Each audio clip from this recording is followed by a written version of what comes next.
The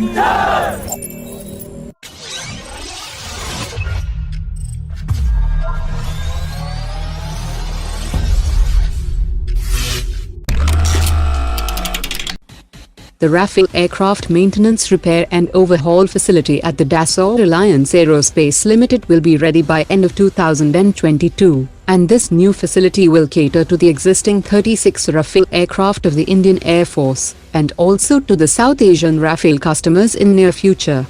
Reliance Infrastructure is the majority shareholder in the joint venture in Dassault Reliance Aerospace Limited, but Dassault is planning to seek 100% ownership before it can start plans to assemble 24 Rafale aircraft per year in India, which means that the Indian facility will match the present production capability in France. Dassault Aviation had already offered to assemble the second batch of 36 Rafale at the Indian facility, and is also ready to cater to 114 MRFA tender requirement, which will involve more localization and deeper transfer of technology.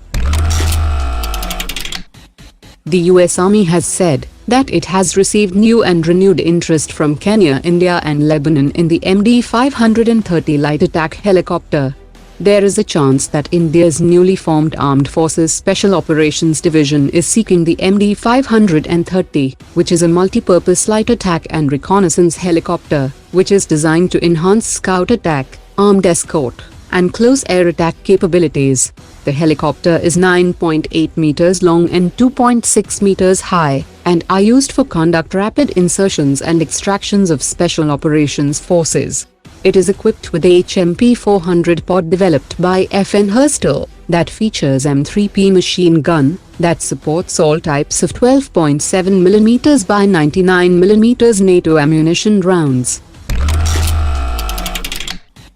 Indian Navy's frontline destroyer INS Visakhapatnam has carried out the test firing of BrahMos supersonic cruise missile off the western seaboard today. The warship has now reached Vizag to take part in President's Fleet Review on 21st February, that will see participation of 50 naval ships and submarines and more than 50 aircraft. After Russia's pullout from the Project 75I, India will either have to redraw its request for proposal, or compromise on the level of transfer of technology it had sought from foreign vendors, and whichever decision India takes, it will only contribute to further delays in the P-75I program. The Russian side has decided to withdraw from the contest, but it has offered upgraded Kilo-class submarines to India, while on the other hand, the French side has also offered 3 additional Scorpion-class submarines with major internal improvements and DRDO-developed AIP system that will use the existing facilities at Mazagon Dock Limited, which is seen as a cheaper option to boost India's underwater sea firepower. Hindustan Aeronautics and New Space Research and Technologies have completed the feasibility study of the CATS Infinity pseudo-satellite, and the first subscale prototype will fly in the third quarter of 2022. The subscale prototype will validate the technologies, after which the work on the full-scale high-altitude pseudo-satellite will begin, that will be ready for developmental trials in the next 4 years.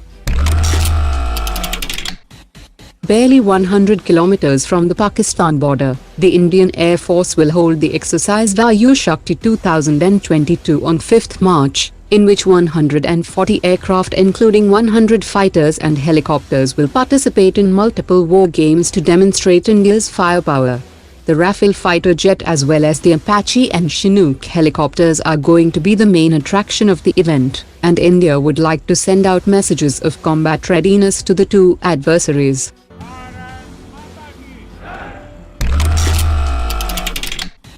The deal for 200 K9 Vajra howitzers and the agreement for the joint development of 110 kN jet engine with a foreign partner will be the main focus of the Defence Expo.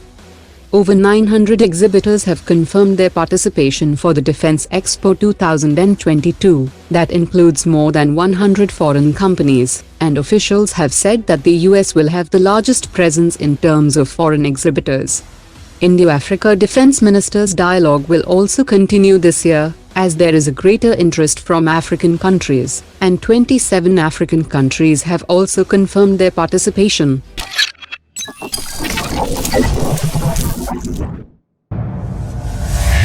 Omar dropped it.